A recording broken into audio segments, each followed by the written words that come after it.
Hi everyone, welcome back to the channel. I need to remember to look into the camera. I'm on my phone filming today. I'm up in York in my new house at the moment, so this is my cute new room. If you want to see the rest of it, check out my room tour. But I didn't bring my camera or my lighting, so I'm really sorry. I've got you propped up on a pen part at the moment. I'll definitely bring my camera up next time I come, but I really wanted to film this video. So this is a Q&A. I got so many questions sent in. I think this is like the most ever. Thank you so much to everyone that has sent in a question. And also, if you're new to the channel, welcome. I feel like recently I've grown quite a bit and I'm excited about that, so really hope that you enjoy the videos and continue to watch them and share it with all your friends. I'll try and help you get through university. That is my plan. As soon as uni starts, I am going to be vlogging weekly, and I keep saying it, but I want you to know because I'm really excited to do that. Before we begin, don't forget to like the video. Let me know in the comment section below if you're coming to York in September, and if you are, what college are you in? Are you happy with your accommodation, or have you even been given accommodation yet? What stage are you up to? And let's begin answering the questions. So question number one is, can you stay on campus in second and third year? So yes, you can. I actually met someone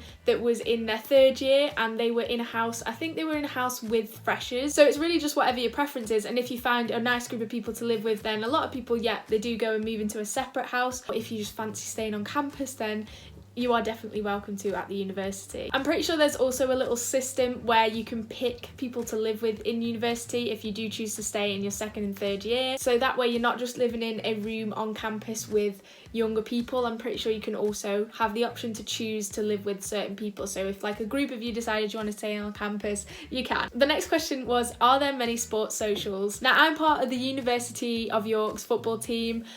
We have a social every Wednesday, and all sport teams, all college teams do have a social on a Wednesday, so it is a pretty big night for York. You tend to go into town.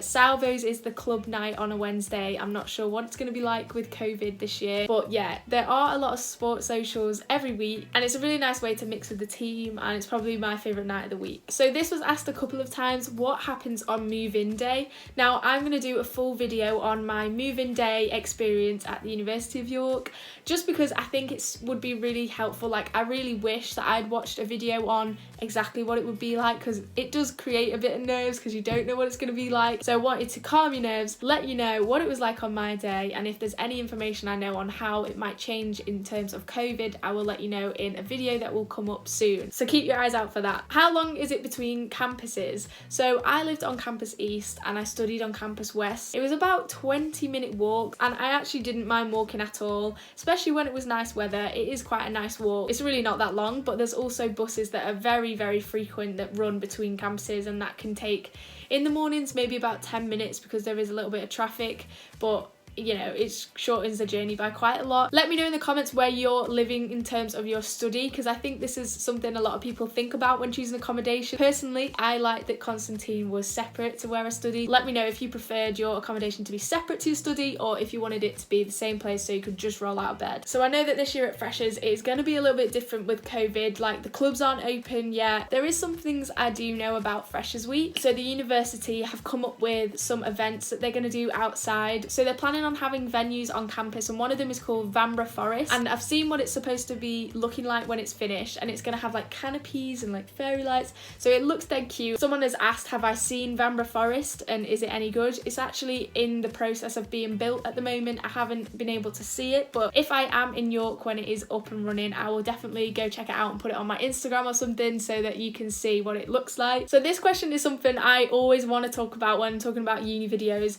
Did uni live up to expectations? I feel like this is quite an important question. I think I went to uni a bit naive of what it was really going to be like. I didn't really watch any vlogs before I went and wasn't really sure about York as a place, because I originally applied for medicine, didn't get in, so York was my backup and I didn't really have any other choice. My expectation of what uni would be like was you'd arrive, you'd meet all these great people, and you'd have a friendship group straight away, and it'd be crazy parties, and it'd just be the best time of your life. I'm sure like most of you probably don't think it's going to be like that, but I just wanted to make sure everyone knows, like, please have a realistic expectation. settling. The expectation of you might feel homesick, you might struggle cooking for yourself. It is a huge change from normal life. Like, life at home compared to life at uni is incredibly different. Like, it is a massive change, so be prepared for that, but also you are going to have a great time. Like, you will, however long it takes for you to settle in, you will settle in. So I recommend having like a realistic expectation, but also be excited because it's going to be really fun. Next question asked was, what are the contact hours for biomed? They say on the website, I had to Google this because I couldn't remember,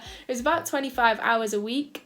So that is a mixture of lectures, practicals, and we also had like workshops which were sat around tables in a room, and you would go through sort of like exam questions with people that knew what they were talking about, like lecturers. You could go and ask them in the room. Now, I think they are planning on pushing back practicals this year because of COVID into the summer term, so that hopefully restrictions of COVID are a bit less and we can actually go into a lab together and stuff like that. When is the right time to sort your second year house? I feel like my group did this quite late compared to others, but I don't think it really matters. Like, there was still houses available. So we started looking in around January, but a lot of people do tend to do it before Christmas. If you are like secure in a group and you know that you want to live with them, I would just go for it. Get it done as soon as you can. It's so weird. It is a very weird thing. You literally are looking for a house with people you've known for like 2 months with the prospect of living with them. Like, it is kind of crazy, but if you do have like a friendship group and you can see yourself living with them,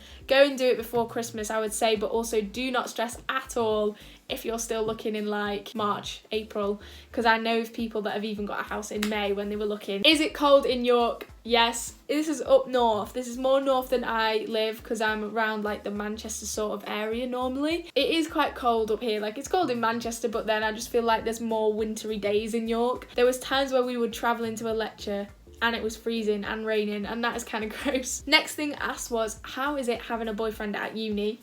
There we go. This is my boyfriend, Morgan. It is kind of hard. Like, you do just miss him. I mean, I miss him quite a lot, and it's quite a change again because at college we were like seeing each other like every day, and then we go to uni and it's like weeks in between before we see each other. I just think it's fine. Like, it's so doable. It just makes like the times where you're gonna see them even more like special and exciting. So it's been fine. It was a struggle, I won't lie. It was a struggle, especially in like the first term, because it was so different to how it used to be, but I've definitely got used to it now. Someone has asked, should I bring a printer to uni? Some people in my flat did have a printer, but I got through the first year without having one. There are like so many printers around at the university. You can print at the library, and I'm pretty sure there's printers in some different departments. I personally don't think you need to bring one, but if you felt like you do print out a lot, then go for it. Go and get a printer. So my college was Constantine, and someone has asked what is the best and worst thing about Constantine. I'd definitely say the best thing was the accommodation. I'm pretty sure it was like the best on both campuses, in like my opinion. So coming home to like a nice accommodation, nice kitchen, all that kind of thing, it is really nice. With it being like a newer build, it feels a lot more like modern and fresh. The worst thing is probably like the stereotype that comes with being at Constantine. Everyone thinks you're posh and rich, and it's just not always the case, guys. It's a stereotype. Did you take all your clothes from home to uni? I actually couldn't fit them all in the wardrobe. My wardrobe in Constantine wasn't like the biggest. I had quite a big wardrobe at home and also have quite a lot of clothes. It's quite nice actually going to uni though, and like having a bit of a clear out, because you just get rid of anything you don't really wear. I wasn't able to take everything. I just took like most of it. How much do you typically spend on food a week? So I used Monzo, and I really recommend Monzo as a little budgeting tool. So I kept all my money in my NatWest account, and then every week I would transfer myself a little budget into Monzo, and I just would try my best to not go over the budget, and anything left over I would put in like a little pot which you can set up in Monzo, and then you could like go spend it on something fun. That was sort of like how I budgeted. I actually gave myself £90 a week, which was way too much. Like, every week I had like £30 left over, so I ended up going down to £60. I'm pretty sure the food shop costs like 45. Like, that is for a full week though, and I feel like I eat quite a lot. It depends what you're eating as well. If you're eating a pot noodle every night, then you probably live off like a tenner, but I try to cook meals with like meat and veg all the time, but then you've also got to take into consideration if you're buying alcohol, like that makes it go up quite a lot, and also travel, like if you're getting Ubers back from town, all that kind of thing. So I would recommend having like a test week, or even at home before you come to uni, go and do a food shop just so you know what kind of things you might buy and how much that might total. Someone has asked, what would you recommend to take to uni for each room? I actually did a video on everything you should take to university, so go check that out. I'll link it in the description box along with my room tour. Final question I'm going to answer is about a shared or an ensuite room. Which would I prefer? So in my first year I had an ensuite, but when you move into like private accommodation in second year, you tend to have a shared bathroom. I haven't really experienced it much at the moment because I'm the only one in the house, so it's kind of like having an ensuite anyway. Like obviously having an ensuite is really nice, but a ton of my friends did have a shared bathroom in their first year accommodation and they coped absolutely fine. Like I really don't think it matters. Also a shared bathroom gets cleaned more than an ensuite, so that's kind of a plus. But that is everything I am going to answer in today's video. Let me know if there's any questions you want me to answer in the comment section below. Thumbs up if this was helpful, and I will see you soon with another video. Bye!